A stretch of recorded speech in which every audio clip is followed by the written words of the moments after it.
The idea of being cripplingly attached to some of your favorite work is one that can most probably resonate with a lot of photographers, artists, creatives out there. And on the other hand, it can also be an idea that sounds quite silly to other photographers, artists, and creative people out there. It's a phenomenon that I myself happen to find silly in principle. If anything, I didn't really think it was a problem that I actually had myself. If you were to have asked me a few months ago on my opinions on the idea of separating oneself from their work, I probably would have said something along the lines that I think that's silly, and there's no need to really worry about that, because a good photo is a good photo and a not good photo is a not good photo. And that was until the time came where I decided to print my work on expensive paper and put it in a book.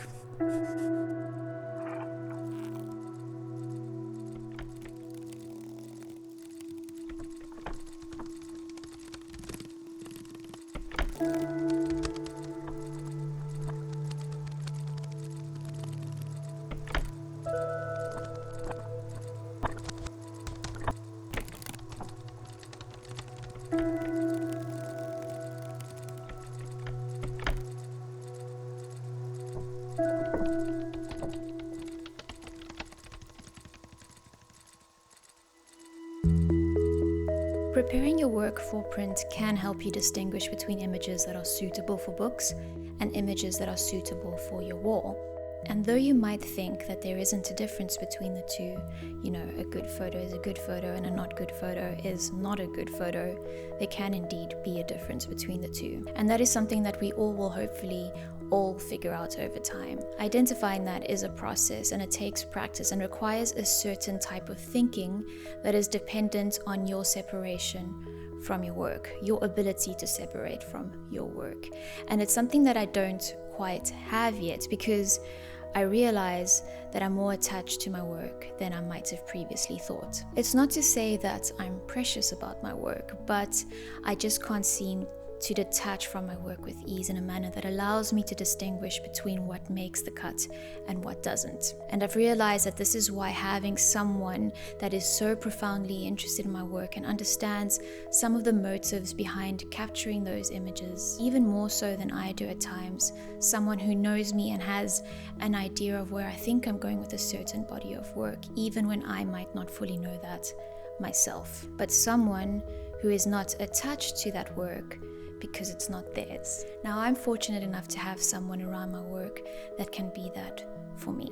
But I realize that not everyone has someone like that who can guide them through that process. But as someone who has tried for myself, I do have some tidbits of advice. The first tidbit is the most obvious one because it's the title of this video, and that is to try create some separation.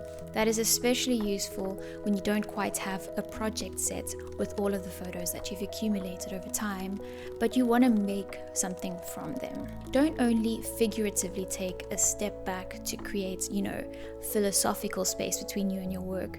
Do it literally as well. Create physical space to help you identify the bigger picture. Maybe even squint your eyes a little to kind of see the color themes and the light themes and tone themes and stuff like that. Your retrospective project identification could be based on something as simple as color, hues, saturations, or even the quality of color. Maybe you want to do a project based on all your pastel edits, or shadow, or skin, or lampposts, houses, trees, people, flavors, venues, anything. When I was sitting struggling to decide which photos to print, Julia almost immediately, instantly after sitting at my Lightroom catalog, knew that an obvious project for me was people. It's a theme that's been covered by many creators, artists out there before, but it was fitting to the selection of photos that I had within my catalog at the time, the accumulation, people that I know and people that I don't. The next bit of advice makes the previous bit of advice not necessary and skips you a bunch of brain pain.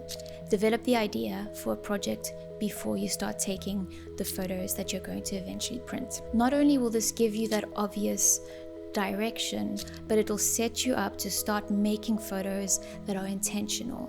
It will most probably encourage you to take a breath before hitting the shutter, and will allow you to identify the purpose of the scene or the subject that you're capturing and developing a photo from. I didn't really think the video beyond this. This is more to just share a photo book that I've recently printed out. It's not the first photo book that I've printed out, but it is the body of work that I am most proud of, and it is going to be a continuation of work that I'll be carrying out from here on out, probably throughout or for the rest of my career as a photographer. I think my laptop just crashed, boot crashed.